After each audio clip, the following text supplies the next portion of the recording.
नमस्कार, first India news देख रहे हैं आप। आपके साथ मैं हूं इंदु राठौड़ और बुलेटिन की शुरुआत करते हैं और नजर डालते हैं न्यूज ब्लास्ट बुलेटिन पर। देखिए, प्रधानमंत्री नरेंद्र मोदी आज लद्दाख के द्रास दौरे पर रहे। कारगिल दिवस पर आज पीएम मोदी ने शहीदों को श्रद्धांजलि दी। पीएम ने कारगिल वॉर मेमोरियल में शहीदों को श्रद्धांजलि दी। पीएम मोदी ने शिंकुला टनल परियोजना का शुभारंभ किया। पीएम मोदी ने कारगिल के वीर शहीदों को नमन किया। कहा, कारगिल में केवल युद्ध नहीं जीता गया था, कारगिल में संयम, सत्य, सामर्थ्य भी जीता था। कारगिल विजय दिवस के आज 25 साल पूरे राष्ट्र के लिए बलिदान अमर होती है। पाक का हर गलत प्रयास नाकाम हुआ। दुश्मन को मुंह तोड़ जवाब दिया जाएगा। जम्मू कश्मीर नए भविष्य सपने की बात कर रहा। पाकिस्तान के नाकाम मंसूबे कामयाब नहीं होंगे। देश पराक्रमी, नायकों का ऋणी। पाक ने अपने इतिहास से कुछ नहीं सीखा। तो ये कुछ प्रधानमंत्री नरेंद्र मोदी के द्वारा दिए गए स्टेटमेंट है जो हम आपको लगातार बता रहे हैं। और इस दौरान पाकिस्तान के मंसूबों का उन्होंने जिक्र किया। उन्होंने कहा कि कारगिल में संयम, सत्य, सामर्थ्य भी जीता गया था।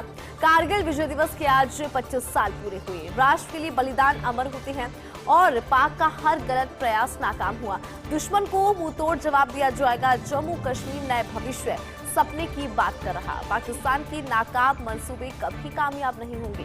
देश पराक्रमी, नायकों का ऋणी है और पाक ने अपने इतिहास से कुछ भी नहीं सीखा।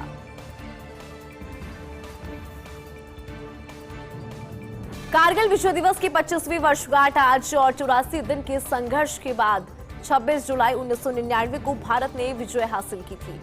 3 मई 1999 ये वो दिन था जब हिंदुस्तान को घुसपैठ का पता चला। कुछ स्थानीय चरवाहों ने भारतीय सेना को इस बारे में जानकारी दी थी। जिस इलाके में युद्ध लड़ा गया वो सर्दियों में -50 डिग्री तक पहुंचता है वहां का टेम्परेचर, और इसी का फायदा उठाकर पाक की ओर से घुसपैठ यहां पर की गई थी। इसके बाद तनाव और संघर्ष शुरू हुआ जो कि 84 दिन तक चला। 84 दिन के बाद 26 जुलाई 1999 को भारत को जीत मिली और कुछ इस तरह से कामयाबी भारत ने हासिल की पड़ोसी मुल्क पाकिस्तान के ऊपर। आपको बता दें कि कुछ स्थानीय चरवाहों के द्वारा भारतीय सेना को इस बात की जानकारी दी गई थी और जिस इलाके में युद्ध लड़ा गया वहां के टेम्परेचर की बात की जाए तो सर्दियों में -50 डिग्री यहाँ का तापमान पहुंच जाता है, और इसी का फायदा उठाया पड़ोसी मुल्क पाकिस्तान ने और भारत के अंदर घुसपैठ की गई। और देखिए, इसके बाद तनाव और संघर्ष शुरू हुआ जो कि 84 दिन तक चला, और 84 दिन बाद 26 जुलाई 1999 ये वो दिन था जब भारत ने पाकिस्तान पे यानी कि इस युद्ध पर जीत दर्ज की थी। मानहानि केस में आज हुई राहुल गांधी की पेशी। आपको बता दें कि सुल्तानपुर की MP MLA कोर्ट में पेश राहुल गांधी ने कोर्ट में अपना बयान दर्ज करवाया। मामले में अभी 12 अगस्त को सुनवाई भी होनी है। राहुल गांधी ने कोर्ट में आरोपों से इनकार किया। उन्होंने क्या कुछ कहा वो बता देते हैं। उन्होंने कहा कि मेरी छवि खराब करने की कोशिश यहां पर की जा रही है। तो राहुल गांधी ने अपना बयान दर्ज करवाया और उनके बयान के मुताबिक जो आरोप उन पर लगाए गए उन सभी आरोपों को उन्होंने नकारा है और कहा कि मेरी छवि खराब करने की कोशिश यहां पर की जा रही है। आपको बता दें कि मानहानि केस में राहुल गांधी की पेशी हुई और सुल्तानपुर की MP MLA कोर्ट में पेश हुए राहुल गांधी ने कोर्ट में अपने बयान को दर्ज करवाया है और इस बयान का भी हम लगातार जिक्र कर रहे हैं कि क्या कुछ उनके द्वारा इस बयान में कहा गया। लेकिन उससे पहले आपको जानकारी दे दी कि अब इस पूरे मामले में 12 अगस्त को सुनवाई होनी है और राहुल गांधी ने कोर्ट में आरोपों से इनकार कर दिया। उन्होंने कहा कि इस पूरे मामले पर उनकी छवि खराब करने की कोशिश की जा रही है। गंभीर आरोप उन्होंने लगाया और इन सभी आरोपों को उन्होंने नकारा है।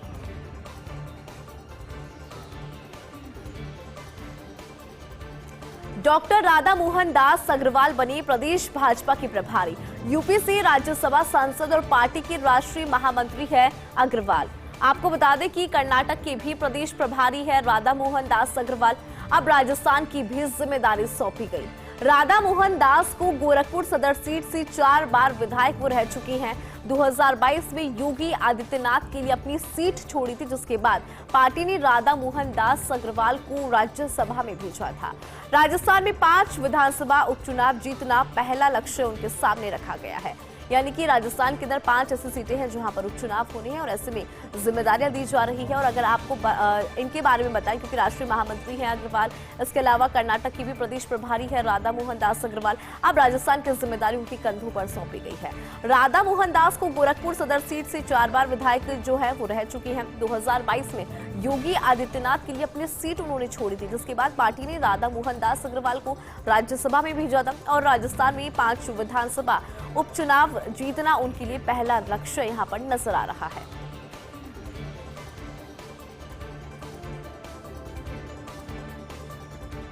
झारखंड डीजीपी अजय कुमार ने इस्तीफा दिया, ये बड़ी जानकारी आपको दे दें। अनुराग गुप्ता बने झारखंड के नए डीजीपी। 1999 बैच की आईपीएस अधिकारी है अनुराग गुप्ता।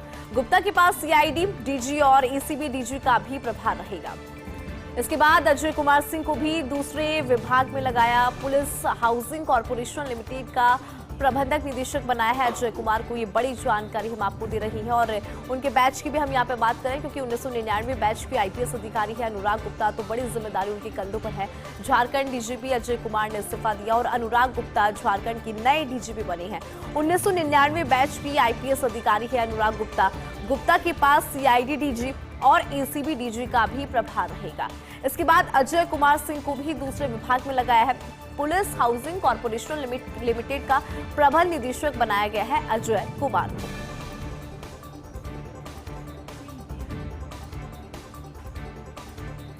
श्रीलंका में राष्ट्रपति चुनाव की तारीखों का ऐलान। 21 सितंबर को होगा श्रीलंका राष्ट्रपति चुनाव। बड़ी जानकारी हम आपको दे रही हैं। राष्ट्रपति रानिल विक्रमसिंघे के कार्यकाल बढ़ाने की अटकलें यहां पर खत्म हुई है। 15 अगस्त को नामांकन स्वीकार किए जाएंगे। पूरा प्रोसेस लगातार बता रहे हैं कि कैसे जो नामांकन है वो उनकी तारीख क्या है, कब तक नामांकन यहाँ पे स्वीकार किए जाएंगे। 15 अगस्त की वो तारीख है जब तक नामांकन यहाँ पे स्वीकार किए जाएंगे। और देखिए 9 जुलाई 2022 में देश छोड़कर भागे थे गोटबाया राजपक्षे। उसके बाद संसद के माध्यम से विक्रमसिंघे को राष्ट्रपति बनाया गया था। विक्रमसिंघे ने देश को आर्थिक तंगी से बाहर निकालने के लिए कई तरह के सुधार यहाँ पर किए। यानी कि जिस वक्त देश आर्थिक तंगी से जूझ रहा था उस वक्त देश की जिम्मेदारी उनके कंधों पर थी, बड़ी जिम्मेदारी थी और उससे बाहर निकलने की कोशिश भी उनके द्वारा यहाँ पर की गई। और देखिए श्रीलंका में राष्ट्रपति चुनाव की तारीखों का ऐलान हुआ है। बड़ी जानकारी इस वक्त आपको दे रहे हैं क्योंकि इन तारीखों का ऐलान हो चुका है। 21 सितंबर को श्रीलंका राष्ट्रपति का चुनाव होना है और नामांकन की तारीख भी यहाँ पे हम बताएंगे। लेकिन राष्ट्रपति रानिल विक्रमसिंघे के कार्यकाल बढ़ाने की जो अटकलें थी हमने देखी थी कि लगातार जो है उनकी कार्यकाल को बढ़ाने की बात यहाँ पर हो रही थी, लेकिन अब उन अटकलों पर विराम लग चुका है चूंकि 15 अगस्त को नामांकन स्वीकार किए जाएंगे। 9 जुलाई 2022 में देश छोड़कर भाग गए थे गोटबाया राजपक्षे। उसके बाद संसद के माध्यम से विक्रमसिंघे को राष्ट्रपति यहाँ पर बना दिया गया था। विक्रमसिंघे ने देश को आर्थिक तंगी से बाहर निकालने के लिए भी कई तरह के सुधार किए थे। यानी कि जब देश आर्थिक तंगी से जूझ रहा था उस वक्त वो राष्ट्रपति बने। ऐसे में उनके ऊपर बड़ी जिम्मेदारी भी थी और एक चैलेंज भी था कि कैसे देश को आर्थिक तंगी से बाहर निकाले। तो तमाम तरह की कोशिश उनके द्वारा की गई थी, लेकिन जो उनके कार्यकाल को बढ़ाने की बात यहाँ पर हो रही थी उस पर फिलहाल अटकलें जो है उन पर रोक लग चुकी है।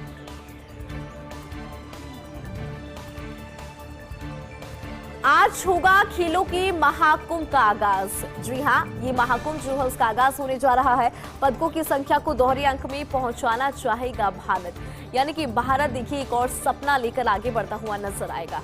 भारत के 117 खिलाड़ी इस वैश्विक टूर्नामेंट में हिस्सा ले रहे हैं। टोक्यो ओलंपिक में भारत ने सर्वश्रेष्ठ करते हुए 7 पदक जीते थे।